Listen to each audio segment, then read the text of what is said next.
How's it going, Guardian? Shifty here, and in today's video I want to highlight a seasonal artifact mod that I don't think is getting enough attention.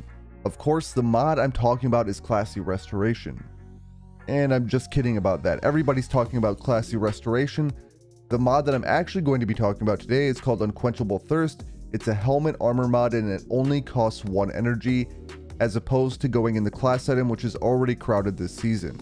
This mod increases the buff effect of the To Excess origin trait and the healing effect of the Souldrinker origin trait. Now, the specific piece I'm going to be focusing on today is the buff it has to the Souldrinker origin trait. If you're wondering, the Souldrinker origin trait is featured on the Vow of the Disciple raid weapons, which include Lubray's Ruin, Submission, Cataclysm, Insidious, Forbearance, and Deliverance. So there are 6 different weapons that can get the Souldrinker origin trait, and that Unquenchable Thirst mod is going to buff each and every one of these weapons in a way. Now, if you're unfamiliar with the Souldrinker trait, it makes it so you gain health based on the number of hits before reloading.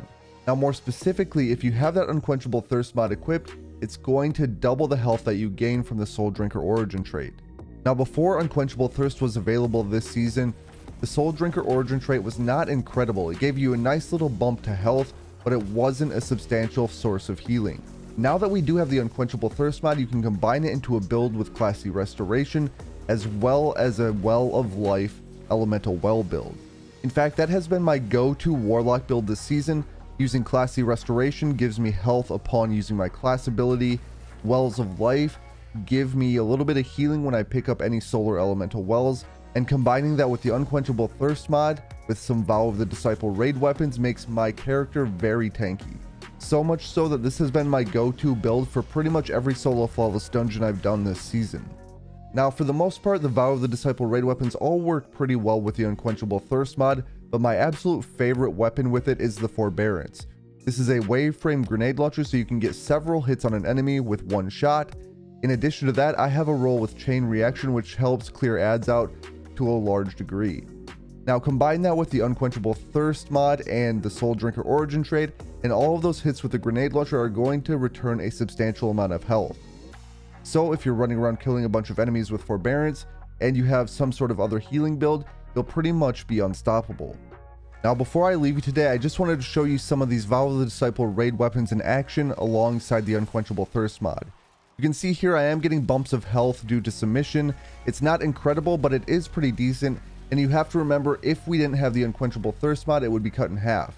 However, look how big the health bumps I get when I use the Forbearance grenade launcher. I'm getting 1/4 to 1/2 of my health back. Now, when you hit a large group of enemies, you're going to get a significant portion back.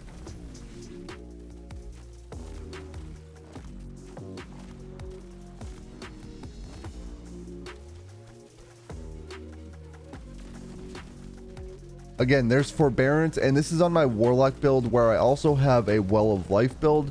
So combining Forbearance with that Well of Life is going to make it so you just can take so much damage without having to worry about dying. You can see here between the healing on Forbearance and my Well of Life, I'm really not taking hardly any damage at all. So overall, do I think Unquenchable Thirst can help sustain you in endgame activities alone? No, I wouldn't say that. However, combined with any other sort of healing build, I think it's a really excellent choice. Seriously though, if you have any of the Vow of the Disciple raid weapons, give them a go with the Unquenchable Thirst mod. For sure, the Forbearance stands out quite a bit. I've been using that in every solo flawless dungeon that I've done so far. Outside of that, I think that the Fusion Rifle and the Linear Fusion Rifle would also be great options with the Unquenchable Thirst mod. While I still recommend Classy Restoration, I think that this mod will also help you rely less on that mod and allow you to stay in the action longer, without having to worry about using your class ability.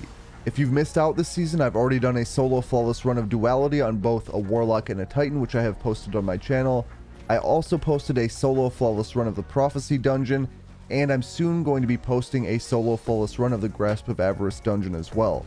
In all of those dungeon runs, I ended up using the Forbearance grenade launcher alongside the Unquenchable Thirst mod, and I found it to be extremely useful.